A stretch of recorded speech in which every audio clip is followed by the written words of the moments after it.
Welcome to Virtual Criminality. I'm Ian Higton, and in this series I combine two of my greatest passions, video gaming and true crime, into one gruesome whole. Each episode of Virtual Criminality will focus on a different video game villain, and I'll be presenting their fictional stories as fact, in the style of a true crime documentary. That means, along with all the usual gory serial killer stuff that you'd expect from a real-world true crime series, there'll also be times when we get to explore not only the fantastical, but the supernatural too. So if, like me, you're into true crime, video game theories, and creepypastas, you, my friends, have come to the right place. The case you're about to hear is going to seem far-fetched and unbelievable at first, and I should know, I thought the same when I first started researching it. But just as I did, you too will soon come to see that this investigation contains solid, undeniable and irrefutable proof of the existence of an ancient abomination that's known simply as the Slender Man. Some of you may have already heard the legends of the Slender Man before, that he stalks his targets when they're walking alone in the woods at night, before snatching them up, impaling them on trees and removing their organs. Others may have heard that he is more likely to watch people from afar, appearing as a black shape in the darkness or a glimpse of movement seen out of the corner of someone's eye. From these places he would trail his chosen victims for days, months, or sometimes even years, tormenting them from the shadows and striking when their guard was down. Then, when they were unable to cope with the anguish any longer, they would slowly descend into an inescapable paranoid madness, one that would ultimately allow the Slender Man to control their minds and bend them to his will, forcing them to act based on his own terrible wants and needs. And yes, I know that this may sound far too absurd to be true, but I guarantee you that, by the end of this episode, you will believe in the Slender Man too, and you will understand the true extent of his evil.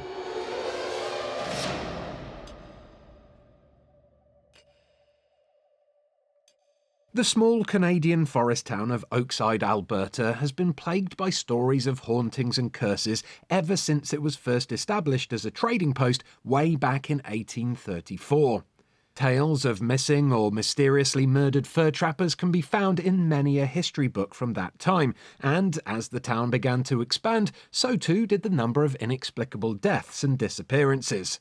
Due to its close proximity to the foot of the Rocky Mountains, Oakside played an important role in the gold rush in that area in the 1840s, as placer gold deposits were found in many of the rivers that ran eastwards from the Rockies and through Alberta. This boosted the local population massively as fortune hunters rushed to the region to pan the rivers for gold. But in 1901, after reports of missing surveyors and prospectors rapidly began to escalate, the local police mandated that all intended routes of travel must be given to them prior to a person's departure. This did little to stop the steady flow of lost travellers though, and through official records from the time, it's plain to see that at least one person per year would vanish without a trace from the area, never to return. Out of the mountain of stories available from this time, the most heavily documented concerns the Matheson family, a group of settlers who moved from Germany to Canada at some point during the 1850s. The Mathesons were farmers by trade, and once they had arrived in Oakside, they partnered with the local Hayes family, who helped them build their very own farmstead, complete with two-story houses, one for each family, a barn, a grain silo, and even a chapel and graveyard where members of both families were eventually laid to rest. Although abandoned now, the Matheson farmstead still stands to this day, albeit in a very run-down state, and it was there in an underground cellar built for cold storage that a pair of urban explorers stumbled across a treasure trove of letters and writings from various members of the family. Stashed inside a rusty tin box that was jammed between two old shelving units, these letters had been lost for over 100 years. But in May 2010, after returning from their trip, the explorers scanned the contents of the box and uploaded the images to the r Old Letters subreddit, where they can still be found to this day. The majority of the 50 or so documents found inside that box are admittedly pretty unremarkable, and they're mainly made up of scrawled accounts detailing farmstead expenses, but there was also a collection of standard everyday communications between members of both families.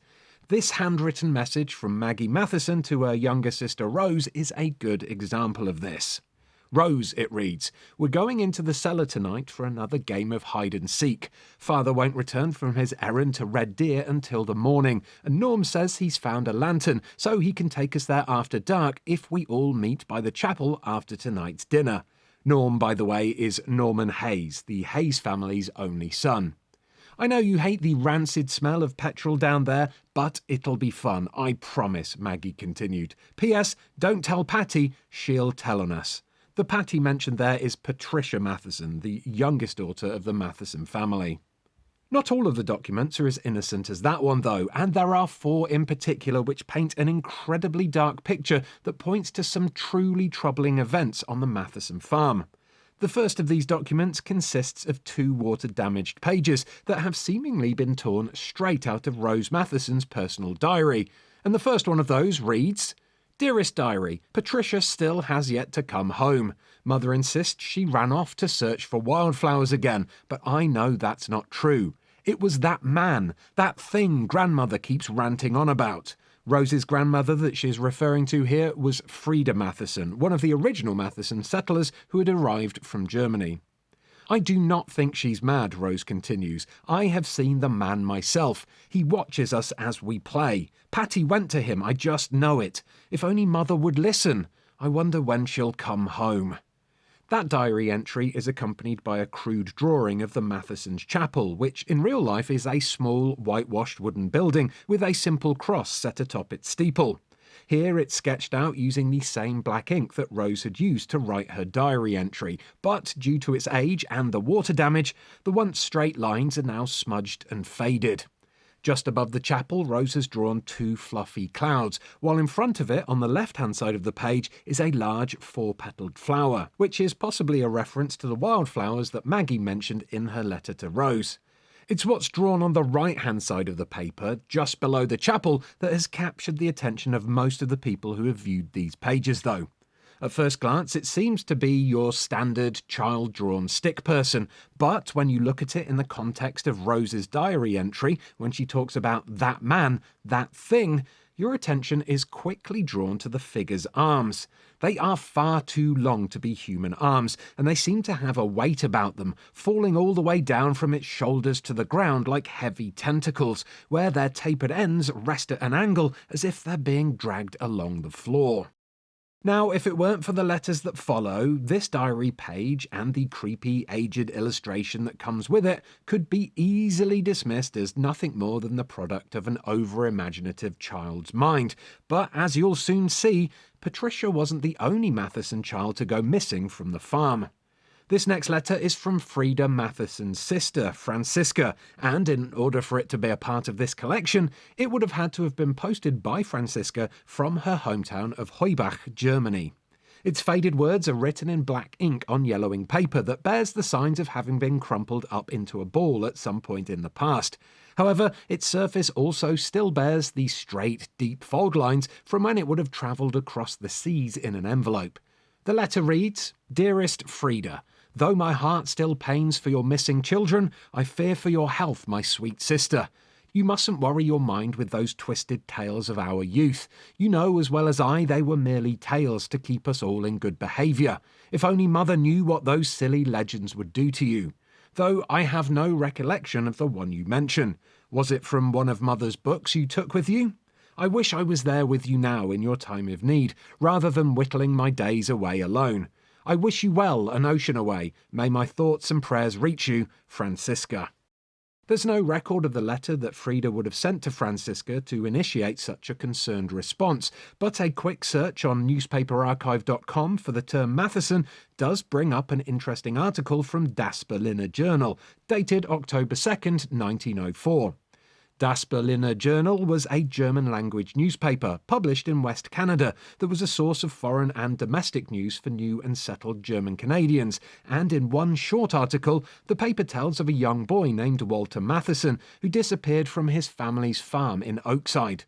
From census records and an old family photograph, we know for certain that there was a Walter in the Matheson family, and also that he was the youngest of Frida Matheson's grandchildren, so it seems highly likely that this story is about the same family. The article then goes on to presume that Walter had either been kidnapped by an unknown person or had wandered off by himself into the nearby forest and gotten lost. Allegedly, he was put to bed by his mother Elizabeth on the night of September the 26th, but that following morning, as she went to wake him, she discovered that his bed was empty and that his bedroom window was wide open. One of the most concerning parts of this article, though, is a short paragraph near the end that mentions that Walter is the second one of the Mathesons' children to go missing that year, with the first being his older sister, who is not named in the article but is assumed to be Maggie Matheson. There are no follow-up news articles to be found on this matter, so we have no real idea if Walter or Maggie were ever found, but others who have researched this case in the past have pointed out the concerning fact that no gravestones can be found for either little Walter or his older sister Maggie anywhere in the Matheson Chapel Cemetery. So, while we do have definite proof that both of these children did exist, thanks to the family photograph and Maggie's note, at some point in 1904, it seems like they both just dropped off the face of the earth, never to be seen again. But could these abductions be tied to the mysterious man that Rose talked about in her diary? That's what some people believe, especially when taking the next page from the scans into account. Now, what makes this document different from the others is that it seems to be a page from an actual book, rather than a handwritten note like all the others. Once again, the paper is yellowed slightly through age, and its corners and edges show signs of mould damage due to storage in damp conditions. The page seems to have been torn from some kind of German language textbook, and the woodcut illustration on its surface shows a young girl sitting on a stool by the wall of a house, with a look of absolute fear on her face. That expression could only have been caused by the thing standing next to her, a strange skeletal beast that can be seen towering over the child. Its skull is visible, but rather than resembling something mammalian, it has an almost insect-like quality to its shape, and it seems to lack a jaw or a mouth of any kind. There are spiraled, goat-like horns set at the back of its skull, and twisting black spikes can be seen running down its elongated neck to the top of its shoulders. Its torso is an indistinguishable mess of what seems to be visible internal organs, and there are worm-like tentacles protruding from its lower back, forming a trio of tails.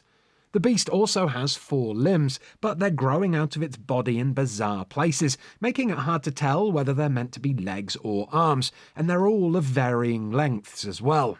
2 are short and 2 are overly long, but each one seems to end in a small, bony hand, a couple of which are in the process of reaching out and grabbing the child by the head and the lower leg. Finally, this disturbing illustration is encircled by an ornately crafted border that is shaped at the bottom to fit in the large bold text of the German word Verzweiflung, which in English simply means despair or distress. So how then does this ancient woodcut printing tie into the disappearances of the 3 Matheson children, Walter, Patricia and Maggie? Although they have been unable to pinpoint the exact book that the Verzweiflung page may have come from, some amateur historians have attempted to date the image, and they believe it could be linked in some way to 13th century Germanic paganistic beliefs. Due to the sentences from Franziska's letter in which she wrote, "If only Mother knew what those silly legends would do to you," and "Was it from one of Mother's books you took with you?" people have theorized that perhaps Frida had taken an old Germanic spellbook with her to Canada, one that she had then presumably spent her evenings experimenting with until one day finding out that she had accidentally awoken some kind of ancient demonic entity. While seemingly far-fetched, this theory is backed up by a rather solid piece of physical evidence, the final document of note found on the Mathesons' farmstead. It's handwritten by Frida Matheson herself, and it seems to take the form of both a desperate confession and a harrowing suicide note. It reads, "I seek only salvation for myself and my family from that demon sent to torment my life. I brought the devil's wrath upon my family. I did this. I went searching for this demon. I brought him into our lives. I invoked his arrival. How could I have been so blind as to manifest such evil? Why could I not let old legends die? I alone should bear this burden. Why must my grandchildren suffer for my imprudence? They will never come home. That archfiend has them now. We must all bear this burden. We must all repent for our ignorance and rid this world of this demon for good. None ever shall confront this evil ever again. It dies with us. May the fire cleanse our souls and burn our sins. Frida Matheson. While the things that Frida alleges in her note may seem frankly unbelievable to most people, she at least seems utterly convinced that, by meddling with unseen forces, she had condemned her grandchildren to a fate worse than death at the hands of what she calls an archfiend. The fear, anger, guilt, and desperation in her words are palpable, and for anyone who has researched this case in the past, those final two sentences are more than enough to make their blood run cold. None ever shall confront this evil ever again. It dies with us. May the fire cleanse our souls and burn our sins. After writing those words, Frida neatly folded the letter 3 times, placed it somewhere where her family would find it, and then she did something utterly, unfathomably cruel. She locked herself, her one remaining granddaughter Rose, and both Norman Hayes and his mother Ada inside the Hayes' farmhouse, and then set it on fire, burning all 4 of them alive in the process. While there are no official records of this tragedy ever occurring, the physical proof can be seen by anyone who takes a trip to the Matheson farmstead and heads across the back field towards the chapel. There, between the back barn and the chapel, lies the charred ruins of the old Hayes house, a slowly rotting monument to the horrors that once unfolded there. Only fragments of it remain now, of course, but small splinters of charcoaled wood still jut out from the hard, dry dirt to this day, marking the spot where the walls and the foundations of the house once stood before the fire took hold. Final concrete confirmation of this deadly fire and the innocent lives it claimed can be found by hopping the fence that separates the ruins of the Hayes house and the Matheson Chapel Cemetery. There's plenty of footage out there on YouTube from explorers who visited the site previously, and in some of these videos, people can be seen inspecting each of the site's 19 gravestones. Among them lie the remains of various members of the Matheson and Hayes families, along with some members of a Woods family too. But it's the headstones for Ada, Rose, Norman and Frida that draw the most attention, as, although their birth dates differ, they all display the same year of death. Ada Hayes died aged 33 in 1905. Her son Norman Hayes died with her, aged 11, in 1905. Rose Matheson died aged 14 in 1905, and finally, standing away from the rest of the family as if outcast by her kin, lies the gravestone for Rose's grandmother, Frida Matheson, who died at aged 85, also in 1905. Of course, there are many naysayers out there who have attempted to put a more rational spin on the happenings on the Matheson farmstead, and plenty of compelling arguments have been made that can put pretty much everything that I've just told you firmly into the realms of fiction. One thing is for certain, however, and that is the fact that, after the brutal fire of 1905, disappearances in the Oakside area dried up almost instantly. For non-believers, this fact is just one small thread in a long string of coincidences. But for those of us out there who have been digging deep into the events in the area, it seemed like perhaps Frida had indeed managed to not only break the hex that she had inflicted on her family, but also perhaps the curse on the surrounding land as well. Or at least, that's what everyone thought. After the fire in 1905, the remaining members of the Matheson clan began to slowly move away from the farmstead. The memories of what had occurred there were just too painful, and these daily reminders of those they lost soon became unbearable. They never sold the land though. Instead, it remained the property of the Mathesons, and members of the family would often return to tend to the farmland and the gravestones, out of respect for their ancestors. Ownership of the farmstead continued to be passed down through the generations, until in 1999 it was inherited by Charles Matheson, whose grandmother was Rose Matheson's aunt, Georgia Matheson.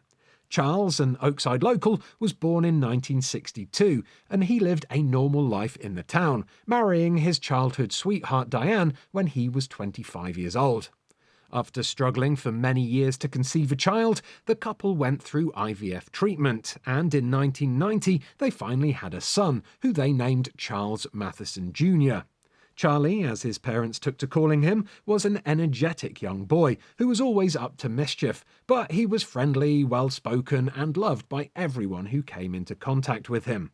From time to time, Charles and Diane would take Charlie for family picnics to the Matheson farmstead, and while Charles cleared the gravestones and fixed up any wear and tear on the farmhouse or chapel, Diane and Charlie would spend their time playing in the fields, chasing butterflies through the long grass, or pretending that they were treasure hunters as they explored the rickety old barns and echoey interior of the grain silo. But then, one summer's day in the year 2000, almost 95 years to the day of the Deadly Hayes house fire, something very worrying happened to Charlie. The family were once more visiting the Matheson farmstead, and Charlie, who was 10 years old at this point, was playing hide-and-seek with Diane, while Charles was busy repainting one of the chapel walls. According to an interview with Diane in a local Oakside newspaper, nothing seemed amiss at first, but after searching for Charlie for a good 10 minutes and not finding him, she began to get the feeling that something was terribly wrong. "I shouted his name across the field, but he didn't respond," she explained. "So I ran to get Charles, who helped me search for him. As the sun began to go down, we started to get really worried and were about to call the police when Charles remembered that there was a cold storage basement built underneath the ground on the north end of the big field. There were no lights down there, so it was hard to see where we were going, but after a while we heard sobbing coming from one of the side rooms. We rushed towards the noise, and there was Charlie, sitting on the floor, hugging his knees and crying his eyes out. Obviously, we grabbed him and took him straight out of there, but he wouldn't talk to us for hours, and when he finally did, all he kept saying was that he had woken the man up. The next day, however, he couldn't remember a thing about it, and he never mentioned the man again. This man, whoever he was, may sound like a figment of a scared child's imagination, but actually, there's a real chance that he could be the reason why the quotes I just read from Diane exist in the first place. That interview ran on the front page of the Oakside Daily when, 3 weeks later, Charlie vanished again, but this time he disappeared for good. After the incident on the farm, Charlie began to seem more and more withdrawn, and at times he would just suddenly scream out in terror or begin to cry for absolutely no reason. So, in order to try and cheer him up, Diane and Charles decided to take him on a picnic to the local nature reserve, Oakside Park. Back when it was open for business as a tourist attraction, Oakside Park would see a flurry of visitors during the summer months, as nature lovers flocked there seeking its beautiful trails that wound their way through the park's dense forest and along the base of the Rocky Mountains. Brochures for the park from that time boasted of an amazing wilderness to explore, wildlife to spot, and many on-site activities, such as hiking and bike trails to indulge in. It seemed like the ideal holiday destination, aside from one peculiar fact. According to local news reports, as the park began to expand in popularity, many campers would moan about children playing noisily outside of their tents at night. Though these children were never identified, these complaints resulted in a strict campsite curfew, a choice which drove potential campers away, and many people think this led to the eventual closure of the park and its sale in 1997 to the Coleman Mining Company, a company that will play into this story a lot more later on. For now, though, let's concentrate on the park, specifically its huge lake that holidaymakers would use for swimming, canoeing, or just relaxing and sunbathing on its sandy shoreline.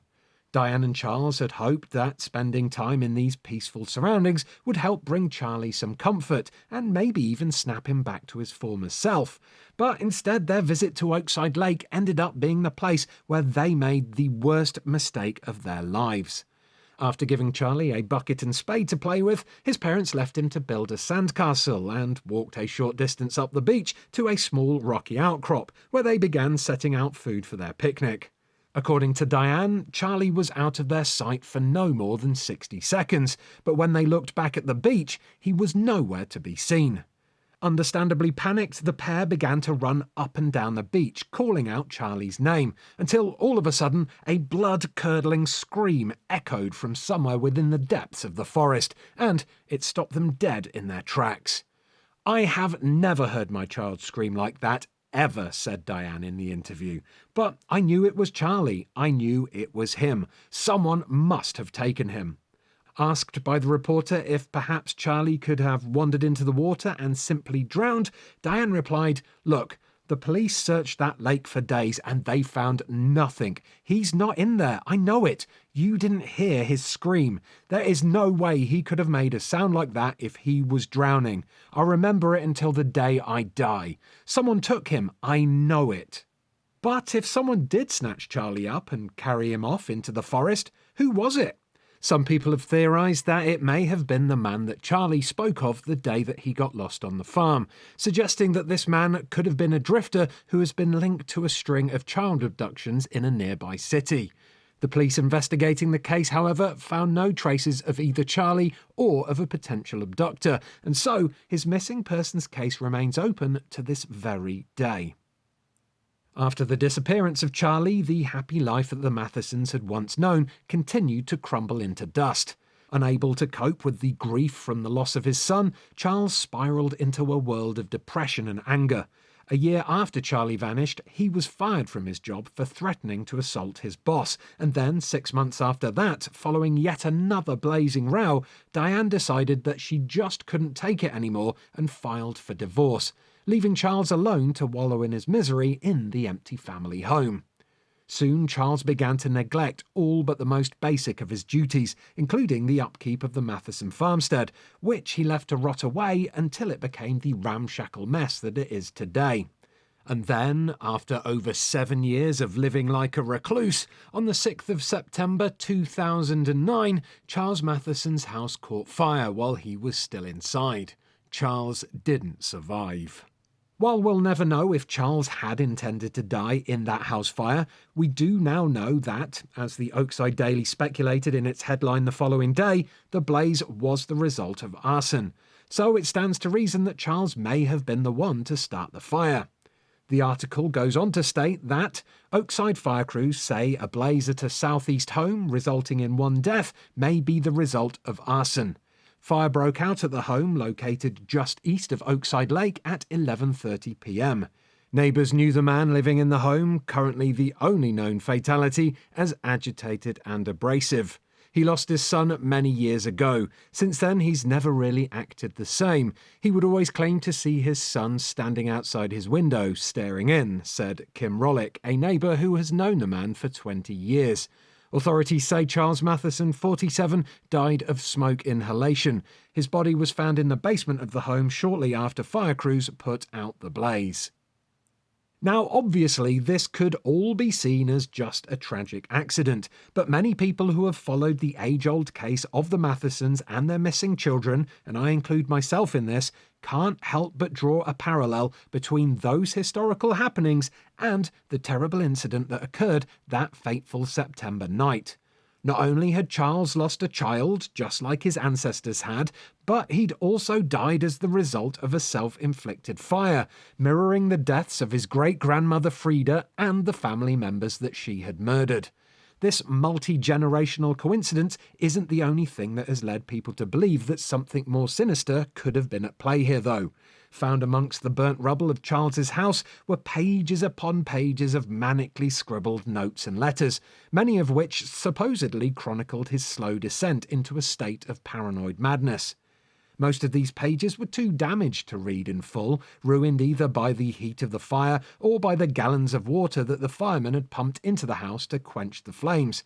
But some pieces of paper pulled from the ruins were just about legible, and these painted a grim picture of not only Charles's rapidly declining mental health, but also, more concerningly, of what may have caused this decline. Only 2 of these pages have ever found their way onto the internet though. If there are more, perhaps the police have them, but at this point, chances are high that these are Charles's last remaining writings. They were discovered in the basement of Charles's house, near where his body was found, by a group of local teenagers who were exploring the wreckage on a dare. Pictures of these notes were quickly uploaded to a now closed ghost hunting group on Facebook, as it already had quite a few threads about the town of Oakside on it at the time, and as the stories from the town grew in notoriety, these images were soon shared far and wide. The first of these shows a single crumpled piece of paper. Its edges are burnt and blackened, and its surface has been coloured dark brown by heat damage. Written upon it are the words, "What's wrong with this place? Why did this happen to us? No answers anywhere I look. Am I crazy? These things I see at night. I don't know what to think.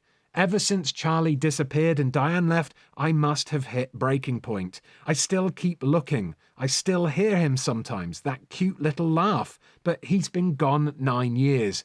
Why does every day have to hurt so much?"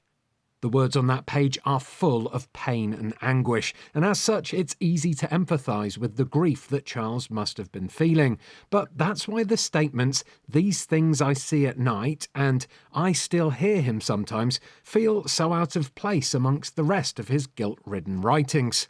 Both of these remarks have been brushed off by skeptics as simple descriptions of nightmares, but when read in the context of this next note, it's hard not to feel like something terrible was going on. "I still see him. I keep looking at him. It can't be him though. I know it can't, but it's so real," the words on the second smoke-blackened notebook page read. "Everywhere I go, I hear his voice. But it sounds like he's suffering, like it's not the son I knew. I can't escape this torment. This man, this thing, he taunts me. He eats at my mind. Am I doing this to myself? Was it my fault Charlie disappeared? Is this my trial or my punishment? I need to end it. I need to cleanse this place. No more suffering. No one deserves this. It all ends here. It all needs to go." Chillingly, due to its proximity to where Charles's body was discovered, this entry is almost certainly a suicide note. But what makes this message even more disturbing is that his words closely mirror those in Frida's final letter to her family. While Charles signed off with "No more suffering, no one deserves this, it all ends here, it all needs to go," Frida's message ended with "None ever shall confront this evil ever again. It dies with us. May the fire cleanse our souls and burn our sins." And then there's talk of this man, this thing again. Those are the exact same words that Rose used to describe the long-armed figure that had been watching her play shortly before her sister Patricia disappeared. Could this man that appears in all these writings actually be the same demonic entity that Frida Matheson believed that she had manifested? Is it possible that this thing could also be the man that Charlie woke up that day on the farm and that had then stolen him away into the depths of Oakside Forest? Had Frida really lifted the curse on her family, or had this archfiend merely been slumbering, only for it to awaken almost 100 years after her death so that it could continue terrorizing her ancestors? Well, my friends, after having seen what I've seen, I can confidently say that I believe the answer to all of those questions to be a yes. And to be honest with you, just the simple fact that I can admit that with absolutely no doubt in my mind chills me to the bone. But unfortunately, you're going to need to wait a little while longer to hear all about the rest of this case. I was aiming to do a shorter episode this month, as November is always very busy for me, but there ended up being so much evidence available that I overran my production time massively. On the plus side though, part 2 is mostly written already, so you can expect to hear that sometime in early to mid-December. Thank you all so much for watching this episode of Virtual Criminality.